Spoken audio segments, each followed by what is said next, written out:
Identity की बात चली थी देखिए, और हमने आज जो कविता सेलेक्ट करके पहले से रखी हुई थी ये उसी को बताएगी, उसी को समझाएगी, उसको सुने।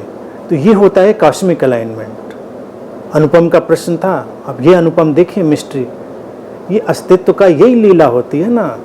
जो अभी सपना ने पूछा प्रश्न कि अकर्ता कैसे बने, अस्तित्व पे भरोसा करिए। तो आज जब मैंने इस कविता को पहले ही रखा था तो मुझे नहीं पता था कि मैं ये जवाब दूंगा तुमको।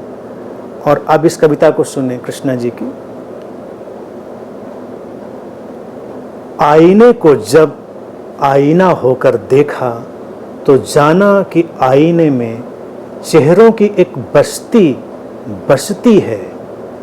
जो गुजर गई वो हर एक भूली बिसरी चेहरे की रंगत रहती है। जो गुजर गई वो हर एक भूली बिसरी चेहरे की रंगत रहती है। आईना खाली सा दिखता है लेकिन वो कभी खाली नहीं होता। आईना खाली सा दिखता है मगर वो कभी खाली नहीं होता। वो इतिहास की किताब सा होता है, अपने में समेटे हुए तमाम उतार चढ़ाव और तमाम बदलाव जो उसमें झांकने वाले चेहरों के जहन में हुए होते।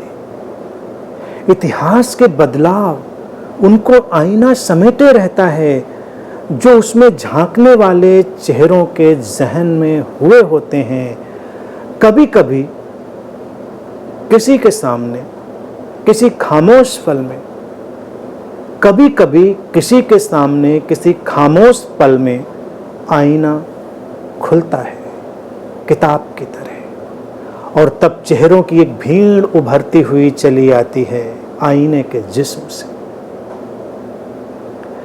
कभी कुछ जवाब लिए और कभी कुछ सवाल लिए। आईना इस बात से सुकून में रहता है जब लोग मानते हैं कि आईने में चेहरे नहीं रहते। समझा? आईना इस बात से सुकून में रहता है जब लोग मानते हैं कि आईने में चेहरे नहीं रहते। ये तुमको लगता है, ये तुमको लगता है कि आईना खाली है लेकिन खालीपन में एक भराव है। That is the fullness of emptiness। और जब तुम खाली होते हो, अपनी पहचान से मुक्त होते हो, तो कविता कहती आईने से एक भीड़ निकल आती है, किताब की तरह वो खुलता है, वो तुमको मार्गदर्शन देता है। दर्पण तो बिल्कुल खाली है, जिंदगी दर्पण की तरह है, वो उसमें प्रतिबिंबित होती है, लेकिन उसने प्रतिबिंबों को संभाला है, अनंत अनंत प्रतिबिंबों को संभाला है। और जो उस आईने के खालीपन को देखने में सक्षम हो जाता है, जो उसमें अपना ही चेहरा नहीं देखता। आईने को कभी आईने की तरह देखो ना, कविता कहती है।